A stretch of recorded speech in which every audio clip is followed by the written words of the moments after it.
अमानित्वं मदंबित्वं महिंसा शांतिरार्जवम् आचार्य उपासनं शौचं स्थैर्यमात्मविनिग्रह तरी कवनेही विषयीचे साम्य होणे न रुचे संभावितपणाचे ओझे जया. श्रीमद भगवद्गीता अध्याय 13व्या अध्यायातील 7व्या क्रमांकाचा श्लोक आहे. या श्लोकातून भगवंत ज्ञानी पुरुषाचं लक्षण प्रतिपादन करतात. प्रतिवर्षाप्रमाणे संपन्न होणारा हा नामोत्सव ग्रामस्थ भाविक भक्त शिंदेवाडी या सर्वांच्या सहकार्याने त्या नामोत्सवातील आजची ही अंतिम उपांत्य दिवसाची सेवा आणि त्या उपांत्य दिवशी आज महान पर्व काळ महाशिवरात्रीचा आहे आणि या दिवसाची सेवा आपल्या वाट्याला आलेली आहे. यथामती काही चिंतन करण्याचा प्रयत्न करू. ज्ञानाच्या संबंधाने काही विचार भगवंताने प्रगट केलेला आहे. आज मानवी जीवनामध्ये ज्ञानाला अतिशय महत्त्व आहे. पण ज्ञानाला महत्त्व आहे हे जरी खरं असलं तरी ज्ञान मिळवणं फार कठीण आहे. बरं, फार कठीण आहे. सर्वांना ज्ञान प्राप्त करता येतं, मिळवता येतं. तेवढा अधिकार आम्हा तुम्हाला भगवंतांनी दिलेला आहे. आयुष्याच्या साधने सच्चिदानंद पदवी घेणे एवढा अधिकार नारायणे कृपावलोकने दिधला असे. प्रत्येकाला ते ज्ञान प्राप्त करून घेता येतं एवढी योग्यता भगवंताने मनुष्य जीवाला दिलेली आहे. योग्यता जरी दिलेली असली तरी सर्वांची प्रवृत्ती मात्र तिकडं नाही. बरं का, सर्वांची प्रवृत्ती नाही आहे. आज प्रत्येक मनुष्य जीवनामध्ये प्रवृत्त आहे पण ज्ञान मिळवण्याकरता कोणी प्रवृत्त नाही आहे. का? समाजाच्या अंतःकरणामध्ये अज्ञान आहे की खरंच ज्ञानाचा आणि आपल्या जीवनाचा तसा काही संबंध आहे का? कार्यकारण भाव त्याच्यामध्ये काय आहे का? खरंच ज्ञान मनुष्याने मिळवलं पाहिजे. ज्ञानापासून काय जीवनामध्ये फायदा आहे का? ज्ञान मिळवल्यानंतरच मनुष्य जगू शकतो असं का आहे का? असं काही मनुष्याच्या जीवनामध्ये त्याविषयी अज्ञान आहे आणि त्या ज्ञानाचा परिणाम ज्ञानाकरता कोणी आज प्रवृत्त नाही आहे. पण काही जीवनामध्ये ज्ञान प्राप्त केलेलं आहे. भगवंतांनी वर्णन केले, मनुष्यानाम सहस्रेषु कश्चित यतते सिद्धये यततामपि सिद्धानाम कश्चिन्मां वेत्ति तत्वतः. हजारो लाखोमध्ये एखादा ज्ञान मिळवण्याकरता प्रवृत्त होतो. बरं का, मासा ज्ञान मिळवण्याकरता प्रवृत्त होतो. त्या ज्ञानाचा त्याच्या जीवनामध्ये काय फायदा आहे का? ज्यांनी मिळवलं, आमची जरी प्रवृत्ती नसली पण ज्यांनी हे जीवनामध्ये ज्ञान प्राप्त केलं त्याच्या जीवनामध्ये काय त्या ज्ञानातून मिळालं का? काय फल प्राप्त झालं? काय त्याच्या जीवनामध्ये काय अनुभवाला आलं का? असं काही जर जाणण्याची इच्छा निर्माण झाली तर भगवंताने ते मनोगत व्यक्त केलेलं आहे. आणि ते मनोगत व्यक्त करत असताना देव बोलले आणि त्या देवाचं जे बोलणं आहे ते ज्ञानोबराने अक्षरबद्ध केलं. तैसे हृदयेची ज्ञाने जी देही उमटती चिन्हे ते सांगो आता अवधानी चांगे ऐक. खरंच अर्जुना, ज्याने हे ज्ञान जीवनामध्ये प्राप्त केलेलं आहे त्याच्या जीवनामध्ये काय चिन्ह प्राप्त झालेली आहेत ती चिन्ह आपल्याला पाहायला मिळतील बरं का.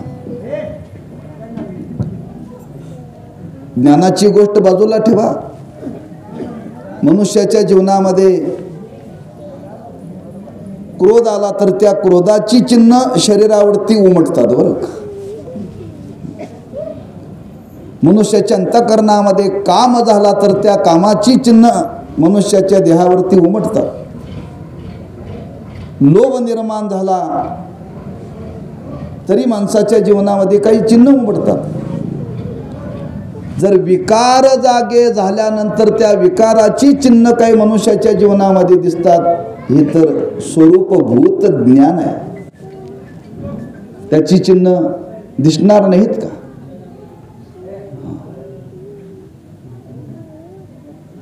पण तुकोबारांनी वर्णन केले ज्याच्या अंतःकरणामध्ये लोभ निर्माण झालेला आहे. लोभ निर्माण झालेली माणसं एका जागेवरती कधी बसत नाही बघा. लाभाची या सोशे पुढे चाली मना. का लाभ झाला की त्याच्यावरती एक मात्रा लागते लोभ. लोभ झाला की माणसं धावत राहतात, थांबत नाहीत बरं का. थांबत नाही कोणी असो म्हणतो, अगदी वाल्यापर्यंत बरं का. कारण लोभाचं ते लक्षणच आहे. लोभ निर्माण झाला की माणसं जाग्यावरती थांबत नाही. लक्षात आणि त्याची अपेक्षा वाढत जाते. तो रात्रंदिवस धावत असतो. एखाद्याच्या अंतःकरणामध्ये क्रोध निर्माण झाला तर त्याची शरीरावरती चिन्ह उमटतात. लक्षात ठेवा. वर्णन केले क्रोध आलेल्या माणसाचं शरीर तापलेलं असतं बरं का, गरम होतं. ताप आल्यानंतर शरीर तापणं वेगळं आणि क्रोध आल्यानंतर शरीर तापणं वेगळं बरं का. तुम्ही बघा एखाद्याला क्रोध आलेल्या माणसाच्या अंगाला हात लावून बघा, गरम झालेलं असतं शरीर. तात्पर्य हा एखादा विकार जर मनुष्याच्या अंतःकरणामध्ये जागा झाला तर त्याचा परिणाम शरीरावरती होतो. किंबहुना त्याच्या बोलण्यामध्ये, चालण्यामध्ये, पाहण्यामध्ये, ऐकण्यामध्ये, क्रियेमध्ये बदल होतो बरं का. क्रियेमध्ये बदल होतो. तर ज्ञानाच्या बाबतीत ते वर्णन केले. एखाद्या वस्तूचं आपल्याला ज्ञान झालं की माणसाच्या जीवनामध्ये हळूहळू परिवर्तन होतच, सांगावं लागत नाही, होतं परिवर्तन. एक साधक एका महात्म्याकडे रोज श्रवणाकरता जात असे. मग त्या श्रवणाला जात असताना त्या आश्रमाच्या वाट्यावरती एक छोटंसं झाड होतं. पण तो रोज येता जाता ते झाड तोडवत जायचा. येताना तोडवायचा, जाताना तोडवायचा बरं. अनेकांनी सांगितलं अरे बाबा ते झाड आहे, लहान आहे, त्याला तोडू नको, पण तो कोणाचं ऐकत नव्हता. एक दिवशी ज्यांच्याकडे हा श्रवणा करता जात होता त्या महात्म्याने सांगितलं, बा तू रोज माझ्याकडे श्रवणा करता येतो, पण येताना त्या रस्त्याच्या कडेला एक छोटंसं झाड आहे. ते छोटंच आहे पण त्याचं महात्म्य फार आहे. म्हणजे त्या झाडाचा पाला जर हुंगला तर क्षयरोग निवृत्त होतो बरं का. त्या महात्म्याने काय सांगितलं, जे झाड लावलेलं आहे त्या झाडाचा पाला नुसता हुंगला ना वास घेतला तरी क्षयरोग निवृत्त होतो. परिणाम त्याच्या मनावरती झाला बरं का. त्यांनी काय केलं, दुसऱ्या दिवशी येत असताना तो येऊ लागला, पण येताना त्यांनी त्या झाडाला तोडवायचं बंद केलं बरं का. त्याच्या डोक्यामध्ये विचार आला, एवढं जर या झाडाच्या ठिकाणी जर सामर्थ्य आहे तर आपण हे झाड वाढवलं पाहिजे. म्हणून दुसऱ्या दिवशी त्या झाडाला त्याने आळं केलं बरं का. तिसऱ्या दिवशी त्यांनी विचार केला, नुसतं आळं करून उपयोगाचं नाही आहे, याला पाणी घातलं पाहिजे, हे वाढवलं पाहिजे, जगवलं पाहिजे.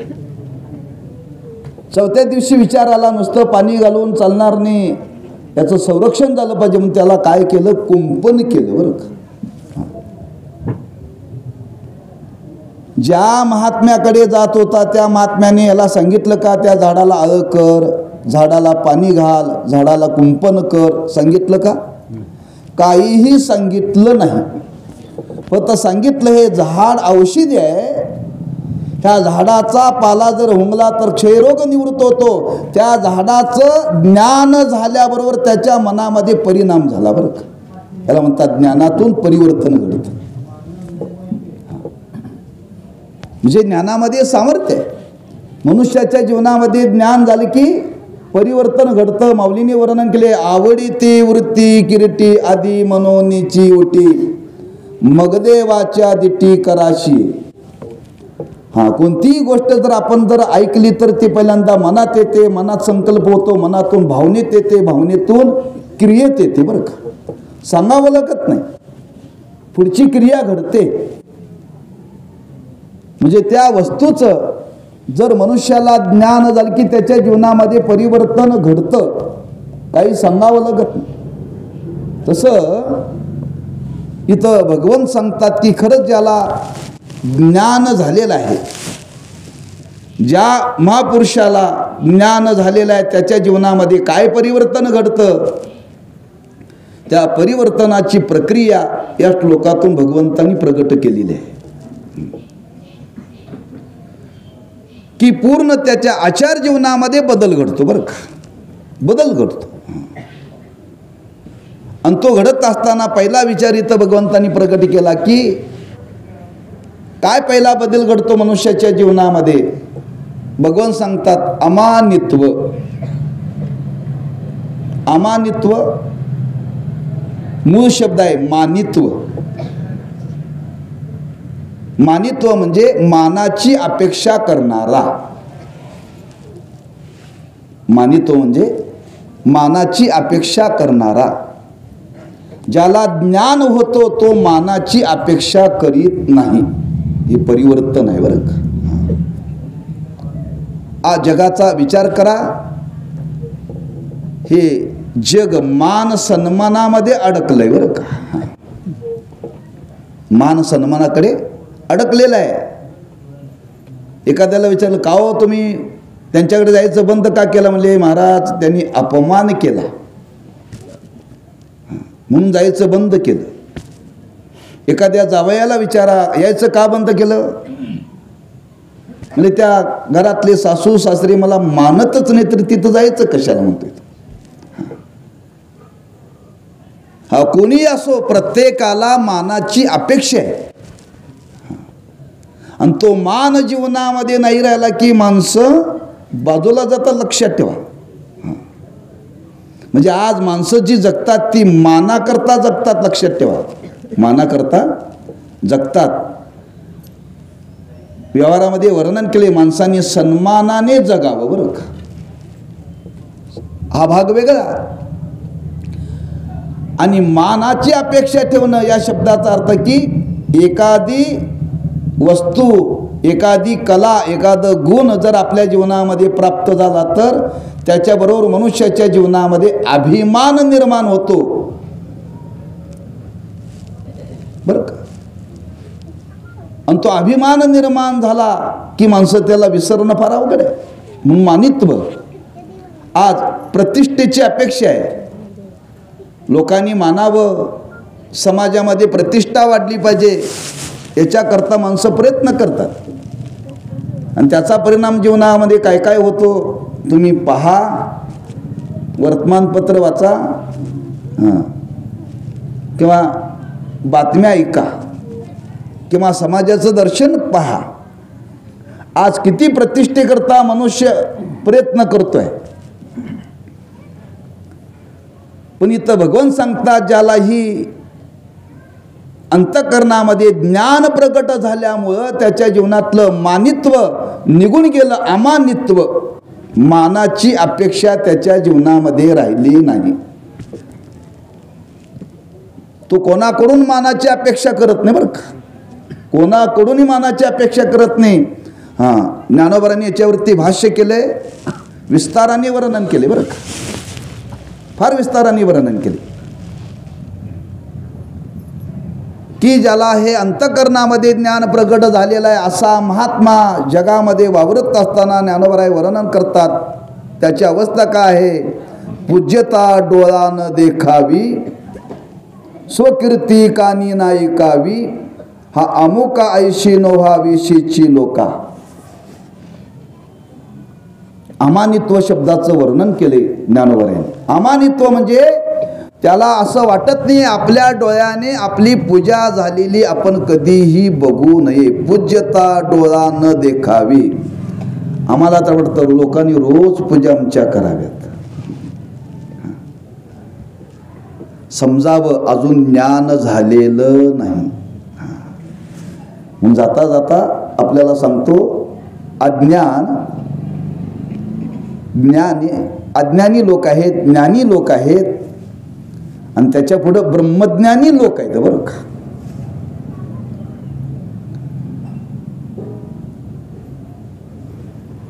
अज्ञानी लोकांची संख्या जास्त आहे,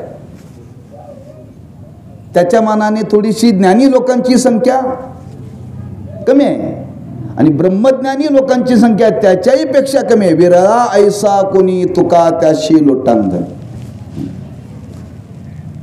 आज समाजामध्ये अज्ञानी लोकांची संख्या फार आहे, लक्षात ठेवा. त्याचा विचार आपल्याला करायचा नाही. पण मधले जे लोक आहेत ज्ञानी म्हणजे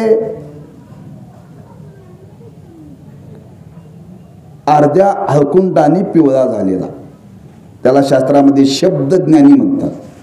त्याला काय म्हणतात? शब्दज्ञानी बरं का.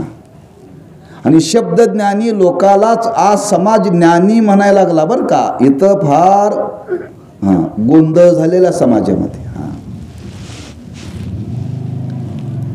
फार मोठा गोंधळ आहे, लक्षात ठेवा.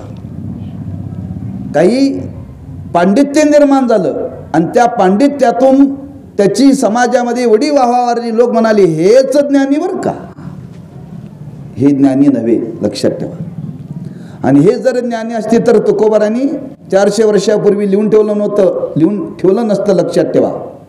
अर्थे लोपली पुराणी, नाश केला शब्द ज्ञाने, विषय लोभी मने साधनी ही बुडविली. ह्या शब्दज्ञानी लोकांनी आज समाजाचं फार मोठं नुकसान केलं बरं का. पुन्हा शब्दज्ञानी पुरुषाचं हे वर्णन केलेलं नाहीये. शब्दज्ञानी पुरुषाला मानाची अपेक्षा आहे, प्रतिष्ठेची अपेक्षा आहे. तिथं अजून ज्ञान झालेलं नाही, लक्षात ठेवा. मग खरा ज्ञानी कोण? ज्याला ब्रह्मज्ञान झालेलं आहे तो खरा ज्ञानी बरं का. आणि ब्रह्मज्ञान झालेले कशावरून? महाराज म्हणतात त्याच्या जीवनामध्ये मानित्व वृत्ती शिल्लक राहत नाही, अमानित्व. तो जीवनामध्ये वावरत असताना अशा पद्धतीने जीवनामध्ये वावरत असतो की आपली प्रतिष्ठा समाजामध्ये होता कामा नये. लोकांनी आपली पूजा करता कामा नये, लोकांनी आपला सत्कार करता कामा नये, किंबहुना लोकांनी आपल्या पायाही पडता कामा नये. आम्ही लोक येण्याच्या आधीच पाय जोडून उभं राहतोय बरं का. म्हणजे ज्ञानातून काय परिवर्तन आहे का, त्यातला भाव समजून घ्या. जर आपल्याला अपेक्षा मानाची झाली आणि तो मान जर जीवनामध्ये नाही मिळाला तर माणसाच्या जीवनामध्ये दुःख वाढतं. त्याला काय म्हणतात मराठीमध्ये? बीपी वाढतो बरं का. काय वाढतो? बीपी वाढतो.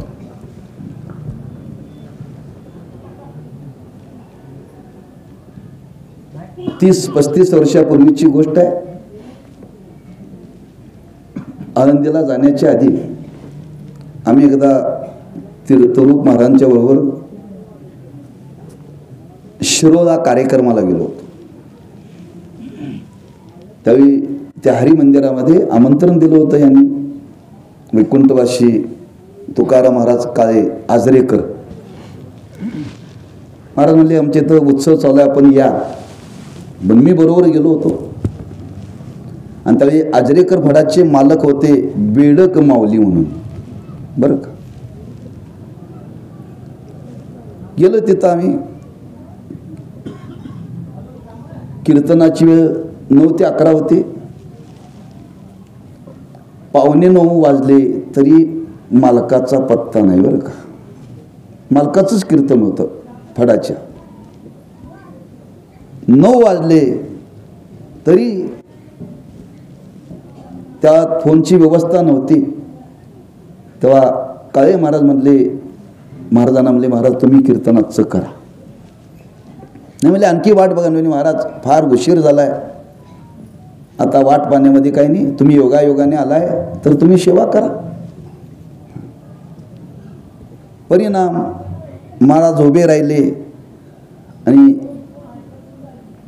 ते जवळपास आले. जवळपास आल्यानंतर त्यांना कळालं की मी येण्याच्या आधी कीर्तन सुरू झालंय. त्यांना कळाल्यानंतर एवढा त्यांना क्रोध आला, एवढा क्रोध आला. त्या क्रोधाच्या भरामध्ये जे गेले ते पुन्हा आलेच नाहीत, बरं का. तिथं 35-40 वर्षापूर्वीची गोष्ट सांगतोय, बरं का. कोणाचं सांगतोय, व्यवहारातलं सांगत नाही मी, परमार्थातलं सांगतोय. व्यवहारातलं याच्या पुढचं आहे, व्यवहारातलं याच्या पुढचं आहे. तुम्हाला त्याचा अनुभव आहे. परमार्थातला अनुभव सांगितला. असे कितीतरी प्रसंग आहेत. म्हणजे महाराजाचं कीर्तन न झाल्यामुळं BP वाढला.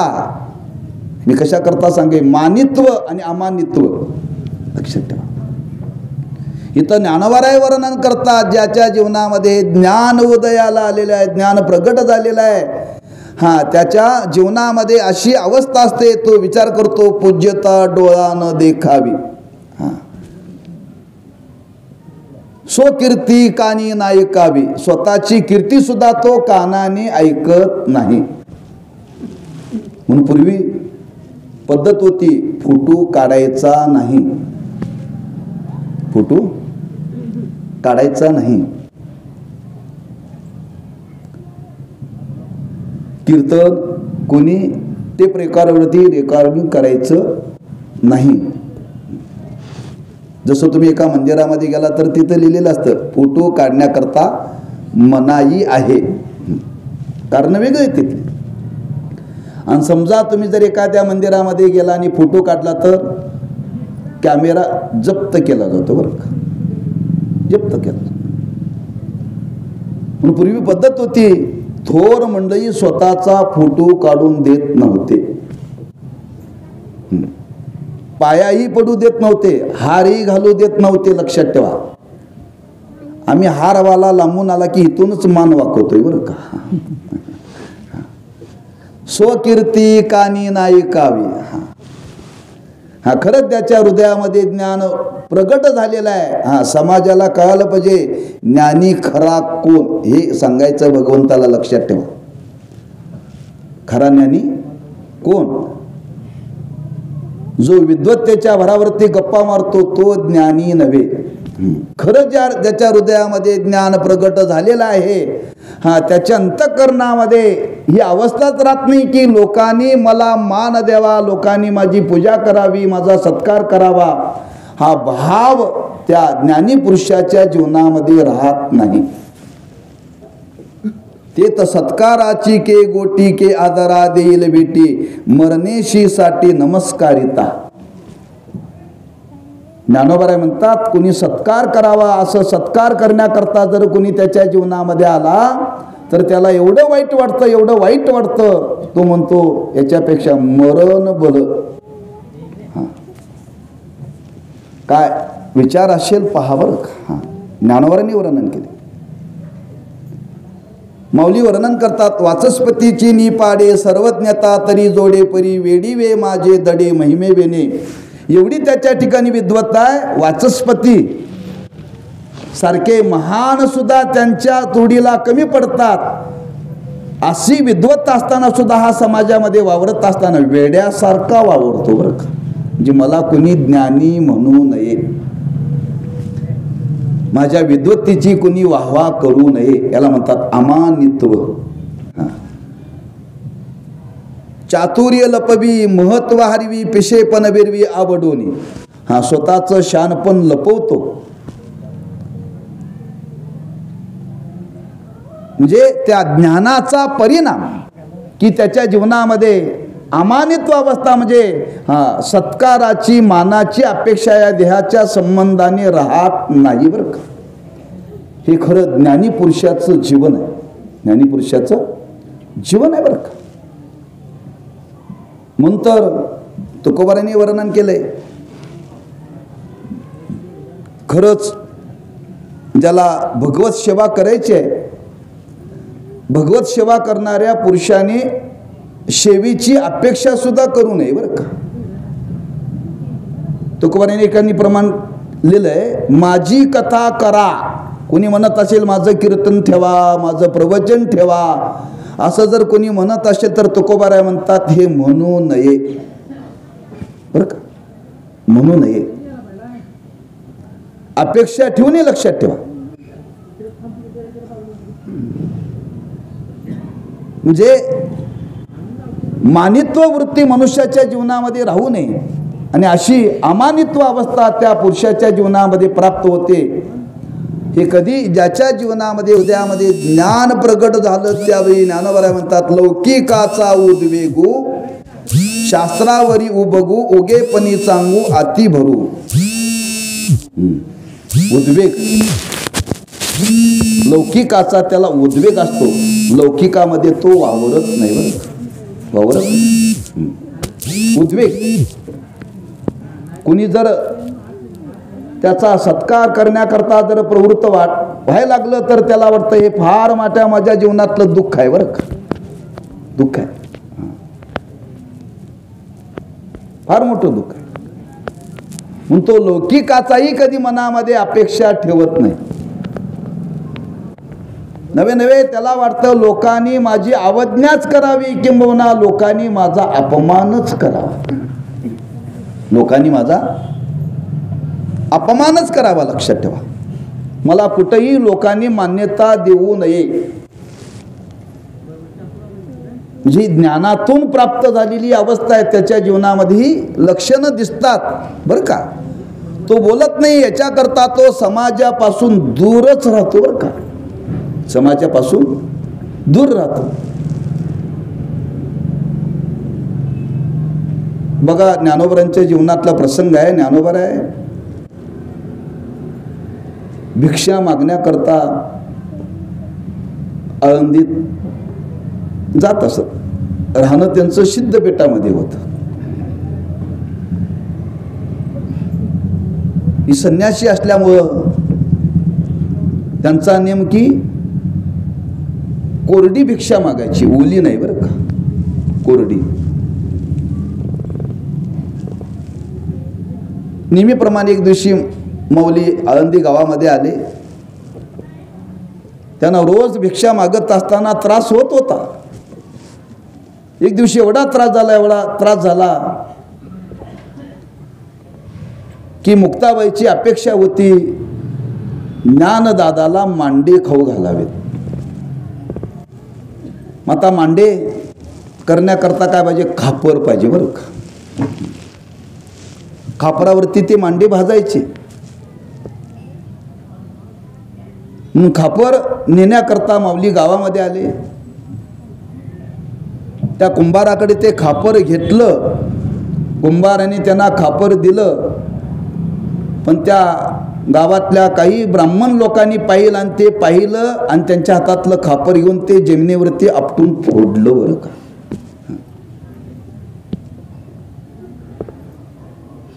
माऊली तसेच गेले सिद्धपेठात आणि गेले कोणालाच माहिती नाही, निवृत्तीनाथांना माहिती नाही, सोपानदेवांना माहिती नाही, मुक्ताबाईला माहिती नाही. गेले ते झोपडीत जाऊन बसले आणि दरवाजा लावून घेतला.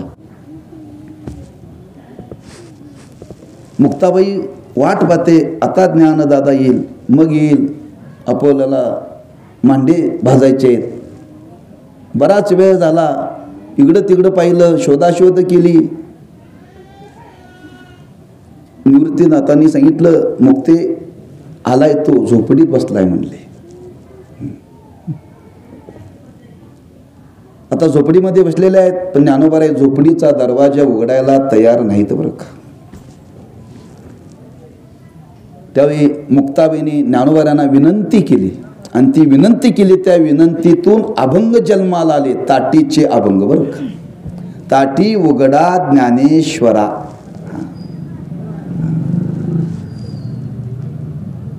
एवढा अपमान समाजाने केला. ज्ञानोबारांनी विचार केला, एवढा अपमान सहन केल्यापेक्षा समाजात न गेलेलंच बरं ना. समाजात न गेलेलं बरं, आपल्या एकांतात आपल्या महिमेत राहिलेलं बरं. ज्ञानोबाराय बोलायला तयार नाहीत, दरवाजा उघडायला तयार नाहीत. मुक्ताईने फार विनंती केली, दादा लोकांनी अपमान केला, आपण त्या झोपडीमध्ये जाऊन बसला, बरोबर आहे, पण असं जर आपण झोपडीमध्ये बसला तर ज्या कार्याकरता आलोय ते कार्य आपलं होणार नाहीये. जगद उद्धारा लागी धरिला अवतार, मिरविला बडीवार सिद्धाईचा.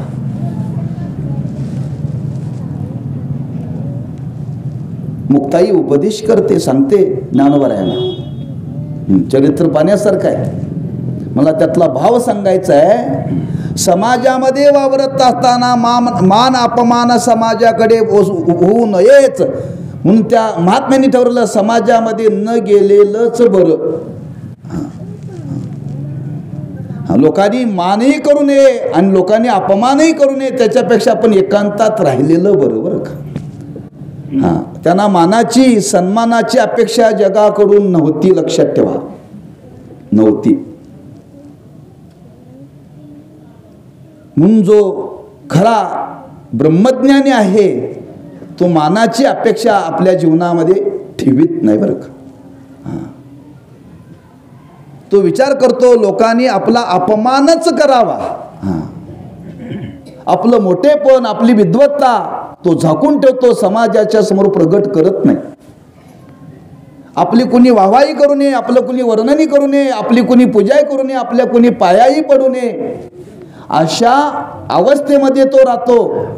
आणि अशा अवस्थेमध्ये जो महात्मा राहतो, भगवान सांगतात अर्जुना त्याला समजावं, अमानित्व अवस्था प्राप्त झालेली आहे. हा ज्ञानाचा परिणाम, आणि त्या ज्ञानाचा परिणाम त्याच्या जीवनामध्ये झाला. आता कोणाकडून आपल्याला मानाची अपेक्षा नाही आहे.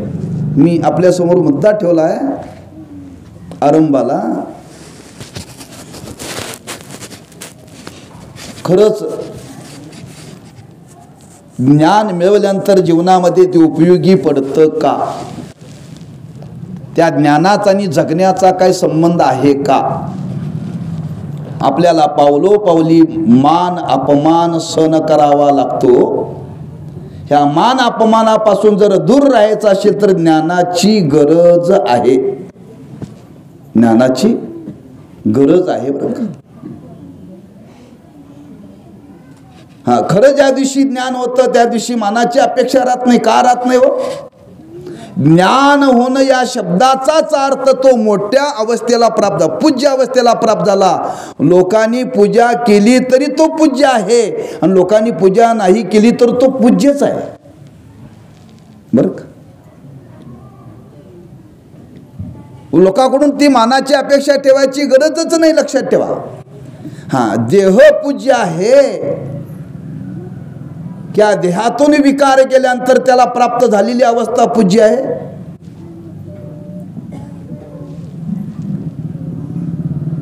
देह सर्वांचा सारखाच आहे. देह सर्वांचा पंचमहाभूतापासून निर्माण झाला आहे.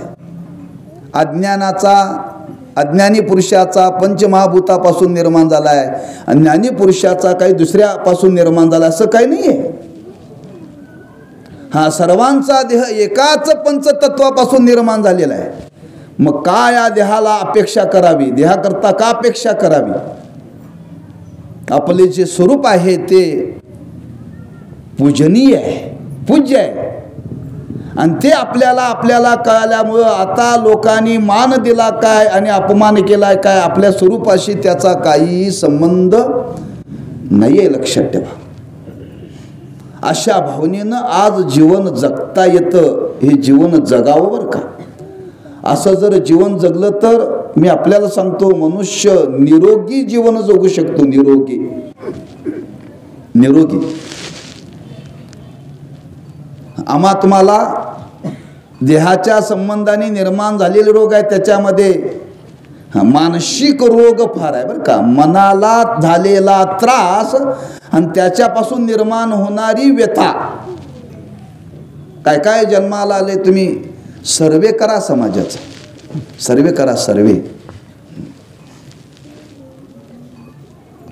कोणाला बीपीचा त्रास आहे, कोणाला शुगरचा त्रास आहे, कोणाला पित्ताचा त्रास आहे, कोणाला उष्णतेचा त्रास आहे. कशाचा त्रास नाही सांगा बघू. कोणाचं अर्ध डोकं दुखतं, कोणाचं पूर्ण दुखतं. यादी करा, यादी, म्हणजे आपल्याला कळेल. आणि याच्यातून मानसिक संतुलन बिघडतं, लक्षात ठेवा. म्हणून मी एक ठिकाणी वर्णन केलं, आपल्याही समोर बोलतो. हे जीवन आपण सर्वांनी पाहिलंय तीर्थरूप महाराजांचं बरं का. या पद्धतीनं महाराजांचं जीवन होतं. शुगर नव्हती, बीपी नव्हती, पित्त नव्हतं, उष्णता नव्हती, कंबर दुखी नव्हती, गुडघी दुखी नव्हती. कुणी पाया पडला तरी सारखाच, नाही पाया पडला तरी, कुणी बोलवलं तरी सारखा, नाही बोलवलं तरी सारखा, कुणी काय दिलं तरी सारखा, नाही दिलं तरी सारखा. जीवन जगता येतं बरं का. असं जगता येतं, पण त्याच्याकरता फार कष्ट आहे. आणि ते कष्ट जर कोणतं असेल तर ज्ञान संपादन जीवनामध्ये करावं लागेल. ज्ञान जीवनामध्ये संपादन करावं लागेल. आणि असं ज्ञान संपादन जर जीवनामध्ये केलं तर इथं भगवान सांगतात, अर्जुना त्याच्या जीवनामध्ये ही मानी वृत्ती राहत नाही, अमानित्व अवस्थेला तो प्राप्त राहतो. समाजाकडून कोणतीच तो अपेक्षा करत नाही बरं का. म्हणून हा ज्ञानाचा फार मोठा जीवनामध्ये फायदा आहे, लक्षात ठेवा, फार मोठा फायदा आहे. म्हणून मी सांगितलं निरोगी जीवन जगता येतं. मग कधी कधी समाजाला सांगावं लागतं, उद्धाराकरता परमार्थ करू नका, कमीत कमी आरोग्य चांगलं राहण्याकरता तरी परमार्थ करा. स्वतःचा प्रपंच चांगला चालण्याकरता तरी परमार्थ करा. देव भेटण्याकरता विचार नंतर बघू आपण बरं का. या भावने जरी जीवनामध्ये ही साधना करण्याकरता प्रवृत्त व्हा. म्हणजे रोजच्या लौकिक जीवनामध्ये ह्या ज्ञानाचा फार मोठा फायदा आहे. आणि हे त्या महात्म्यांच्या जीवनामध्ये आज आपल्याला पाहायला मिळतं. म्हणून इथं भगवंत वर्णन करतात अमानित्व. त्याच्या पुढे वर्णन केले अधंबित्व. दंभ आणि अधंब. दंभ म्हणजे नसलेला मोठेपणाचा आव आणणं, याला दंभ म्हणतात. नसलेला मोठा, मी कुणीतरी मोठा आहे नाही बरं का, पण वाटणं. धार्मिकत्वाच्या नावाने समाजामध्ये मी कुणीतरी मोठा आहे असा आव आणणं, याला म्हणतात दांभिकता. दंभ म्हणतात, दंभ. हा दंभ कुठपर्यंत असतो? भगवान सांगतात अर्जुना, ज्याला ज्ञान झालं नाही तोपर्यंत दंभ असतो बरं का. ज्याच्या जीवनामध्ये हृदयामध्ये ज्ञान प्रकट झालेलं आहे त्याच्या जीवनामध्ये ही दांभिकता नसते. म्हणजे खोटं असतं, पण खोट्याचा खरा आव आणला जातो बरं का, लक्षात ठेवा.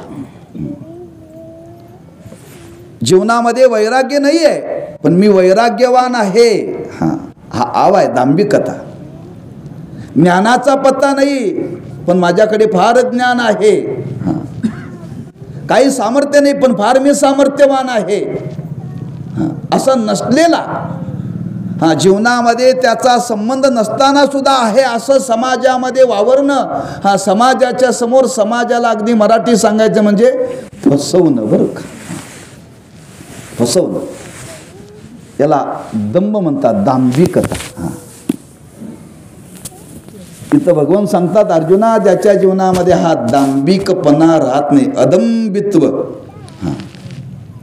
तो कधी खोटेपणाचा आव आणत नाही बरं का. कोण काय करतील सांगता येत नाही, कशी काय अवस्था असेल, कल्पना करतात लोक बरं का. मी पहिल्यांदा हैदराबादला कार्यक्रमाला गेलो आणि पूज्य देशमुख काकांनी मला पाठवलं.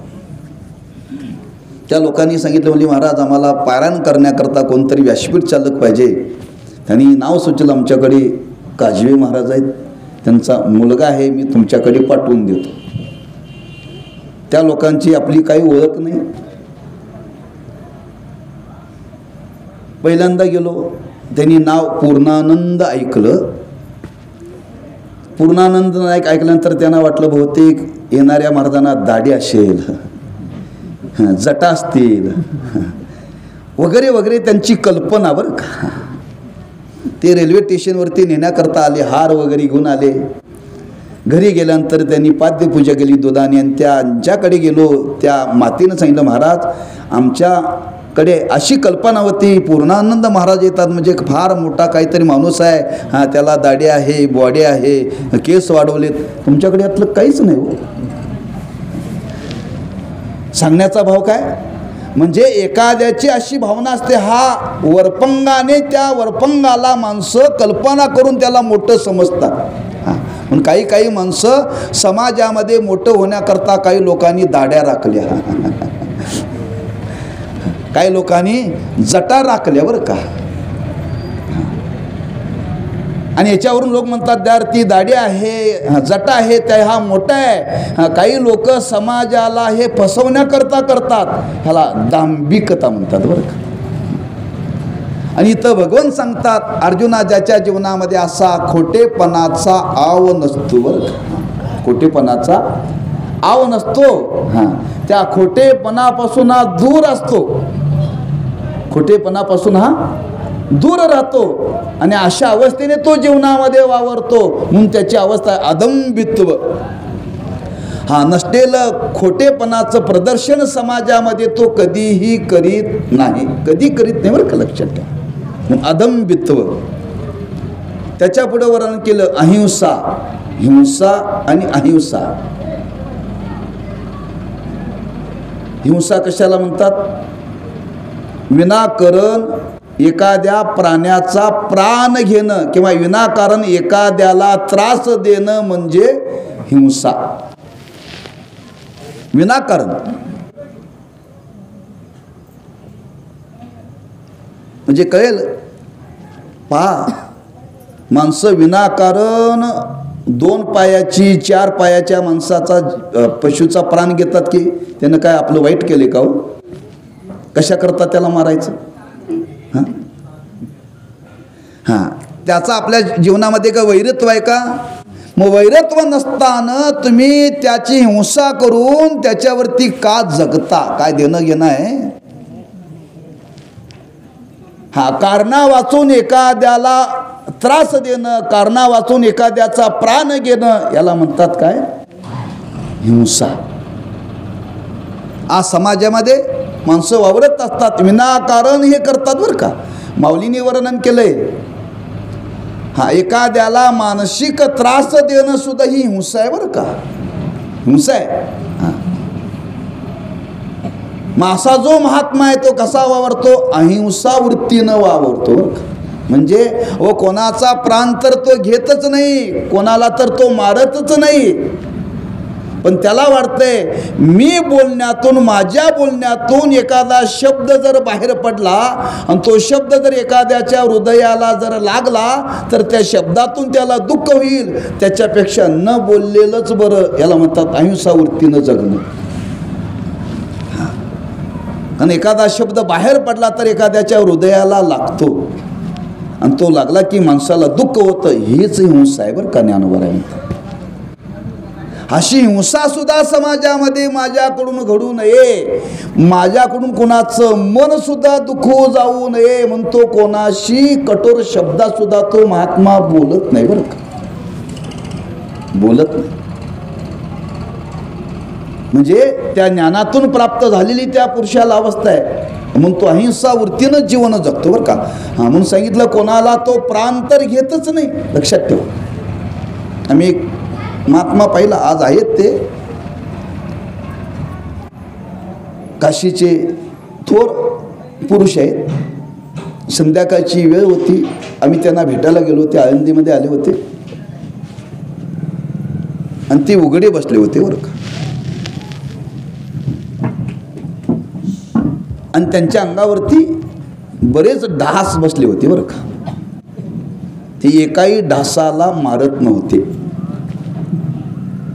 त्यांना विचारलं का हो शास्त्रीजी, हो तुमच्या अंगावरती डास बसलेत, अहो त्यांना मारा. तर म्हणले कशा करता मारायचं, म्हणले त्यांना कशा करता मारायचं. म्हणजे उघडे ते कायम बसायचे, कधी अंगरका घालत नाही ते. आणि त्यांच्या अंगावरती डास एवढे बसले, एकाही डासाला त्यांनी मारलं नाही. आम्ही पाहिलं, अर्धा तास त्यांच्या समवेत होतो, एकही डास मारला नाही. आपण प्रवचनात बसल्या बसल्या डास मारतोय. कुठं अहिंसा कुठं हिंसा बघा ना. म्हणून अशा वृत्तीनं तो महात्मा जीवन जगतो बरं का. पुढं वर्णन करतात भगवंत शांती. त्या महात्म्याच्या जीवनामध्ये शांती, शांती म्हणजे एखाद्याने रागाच्या भरात क्रोधाच्या भरात कितीही त्रास दिला तरी त्याला प्रतिकार तो करीत नाही, त्याची शांती बरं का. एखाद्याने क्रोधाच्या भरात कितीही त्रास दिला तरी तो त्याला प्रतिकार करत नाही, त्याची शांती कधी चढ पावत नाही बरं का. शांत. याच्याकरता तुम्ही नाथ महाराजांचं जीवन पहा. 108 वेळा यवन थुंकला, काहीही परिणाम त्यांच्या जीवनामध्ये झाला नाही, शांती भंग पावली नाही. लक्षात ठेवा. म्हणजे जे खरेच ज्ञानी महात्मे त्यांच्या जीवनामध्ये त्यांच्या जीवनातली शांती कधीही भंग पावत नाही. आमच्या जीवनात कधी येते कधी जाते, कधी येते कधी जाते. आणि एकदा गेली की पुन्हा येतच नाही बरं का. शांती अशी धरून थांबत नाही, ती अंतःकरणातून प्रगट व्हावी लागते बरं का. आणि त्याच्या पुढे वर्णन करतात आर्जवम. अर्जुना, खरंच ज्याला ज्ञान प्राप्त झालेलं आहे त्याचं अंतःकरण आर्जव म्हणजे सरळ असतं बरं का. तो वाकड्या अंतःकरणाचा नसतो, आत एक बाहेर एक. आर्जवपणा, सरळ. कुणी वाकडा भेटला तरी सरळच आणि सरळ भेटला तरी सरळच. आमचं कसं आहे, पुढचा मनुष्य बघून आमचं असते सगळं बरं का. वाकडा भेटला की वाकड्यासारखं वागायचं, सरळ भेटला की सरळसारखं. कोणत्याही स्वभावाचे लोक भेटले तरी त्याच्या अंतःकरणामध्ये काही त्याचा परिणाम होत नाही. तो कधीही दुसऱ्याविषयी वाकडेपणा अंतःकरणामध्ये धारण करत नाही. आर्जवम, त्याचं अंतःकरण सरळ असतं बरं का, एक मार्गी, निष्कपट.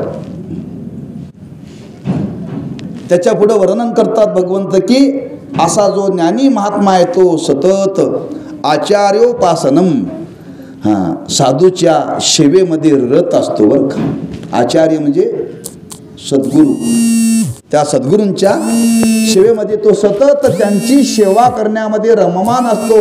त्याला वाटतं खरंच आपण त्या सद्गुरूंच्या सेवेमध्येच आयुष्य खर्च करावं. आचार्योपासनम. आणि त्याच्या पुढे वर्णन करतात की शौचम. शौच म्हणजे शुद्धता, बाह्य शुद्धता आणि अंतरशुद्धता. शरीराची शुद्धता त्याच्या जीवनामध्ये असते आणि मनाची शुद्धता त्याच्या जीवनामध्ये असते बरं का. शरीर हे शुद्ध ठेवावं लागतं. शुद्ध ठेवण्याकरता काय करावं लागतं, रोज आंघोळ करावी लागते. आंघोळ करावी लागते बरं का. ही शरीराची शुद्धता आहे. हा, शरीराची शुद्धता जीवनामध्ये ही कायम जतन केली पाहिजे. लक्षात ठेवा, कोणी असो. हा, शरीर शुद्ध केल्याशिवाय व्यवहार करू नये असं वर्णन केले. कुणी व्यापारी असेल, शेतकरी असेल, घरातल्या महिला असतील, हा, शरीराची शुद्धता जीवनामध्ये स्वीकारल्याशिवाय व्यवहार करू नये म्हणून मी नेहमी सांगत असतो माता वर्गांना बरं का. हा, अंघोळ केल्याशिवाय स्वयंपाक घरात जाऊ नये. शरीराची शुद्धता सांभाळा. त्याचा परिणाम माणसाच्या मनावरती आणि बुद्धीवरती होतोय. शरीराची शुद्धता जर केली तर प्रसन्नता प्राप्त होते. आंघोळ केल्यानंतर प्रसन्न वाटतं का नाही वाटत? प्रसन्न वाटत. शरीराची शुद्धता ही जतन केली पाहिजे. हा, बाहेर देशाला जाऊन आल्यानंतर शरीर शुद्ध केलं पाहिजे. एखाद्याच्या अंत्ययात्रेला जाऊन आलं की शुद्ध केलं पाहिजे. लोक अंत्ययात्रेला येतात हॉटेलवरती चहा पिऊन येतात. काय होतं म्हणतात, पण शुद्धता सांगितली शरीराची बरं का. हा, शुद्धता ही जतन केली पाहिजे. ही बाह्य शुद्धता आहे आणि आतली शुद्धता आहे. हा, मनामध्ये पाप करण्याची कधी वृत्ती निर्माण होऊ नये म्हणून त्याच्या जीवनामध्ये, त्या मनामध्ये नेहमी वैराग्य जागा असतं. ही मनाची शुद्धता बरं का. हा, दुसऱ्याच्या वाईट गोष्टीला मन कधी शिवलं नाही पाहिजे, समजावं. त्याचं आंतरिक जीवन शुद्ध आहे. अशा शुद्ध वृत्तीनं तो महात्मा जीवन जगतो. आणि शेवटी पुढे वर्णन करता स्थैर्य, त्याच्या जीवनामध्ये स्थैर्य. हा, ज्या साधनेमध्ये आज प्रवृत्त झालेला आहे त्या साधनेपासून तो कधीही च्युत होत नाही. त्याचा निश्चय कधीही बदलत नाही बरं का. हा, कितीही प्रतिबंध आले, किती त्रास झाला, पण जे आपण करण्याचं जीवनामध्ये साधन निवडलेलं आहे ना, हा, त्या साधनेपासून तो कधीही बाजूला जात नाही, समजावं. स्थैर्य अवस्था त्या महात्म्याच्या जीवनामध्ये प्राप्त झालेली आहे. आणि त्याच्या पुढे वर्णन केलेल्या आत्मविनिग्रह, हा, इंद्रियांचा निग्रह आणि शरीराचा निग्रह त्यांनी जीवनामध्ये धारण केलेला बरं का. हा, म्हणजे शरीरही तो कुठेही जाऊ देत नाही आणि इंद्रियालाही तो कुठेही जाऊ देत नाही बरं का. निग्रह फार महत्वाचा आहे. निग्रह फार महत्वाचा आहे. आणि अशा पद्धतीने त्या महात्म्याचं जीवन असतं. कशामुळं? हा, ज्ञानाचा परिणाम. आणि ह्या ज्ञानाच्या अवस्थेनेही त्याच्या जीवनामध्ये झालेली अवस्था प्राप्त. मग अज्ञानी लोकांनी कोणाला ज्ञानी म्हणावं याचा निर्णय आता आपण घ्या. हा, भगवंतांनी आपल्यासमोर हा विचार प्रगट ठेवलेला आहे. आपण अज्ञानी आहोत, आपल्याला ज्ञानी ओळखता येत नाही. शब्द ज्ञानी पुरुषालाच आपण खरी ज्ञानी म्हणतो. पण इथं भगवंत सांगतात खरा आत्मज्ञानी, खरा ब्रह्मज्ञानी कोणता, त्याच्या जीवनामध्ये लक्षणं पाहायला मिळतात. ते आपाप ज्ञान झाले की ती लक्षणं त्याच्या जीवनामध्ये येतात, आणावी लागत नाहीत. ही त्या ज्ञानातून प्राप्त झालेली अवस्था आहे. आणि अशी अवस्था प्रत्येकाला जीवनामध्ये प्राप्त होते, पण फार कष्ट आहे, फार कष्ट आहेत. जरी आपल्याला ही अवस्था प्राप्त नाही करता आली तरी कमीत कमी जे अवस्थेला प्राप्त झालेले आहेत त्यांच्याकडे बघून तरी जगण्याचा थोडा थोडा प्रयत्न करावा. लगेच हे आता आपण ऐकलं आणि लगेच आपल्या जीवनामध्ये अवस्था, एका जन्माचं हे काम नाहीये. पण कमीत कमी आपली जीवनाची चाललेली वाटचाल ही जर आनंदमय सुखकर व्हावी असं वाटत असेल तर अशा पुरुषाचा आदर्श, अशा पुरुषाचा विचार डोळ्यासमोर ठेवून आपण हळूहळू चालण्याचा प्रयत्न करावा.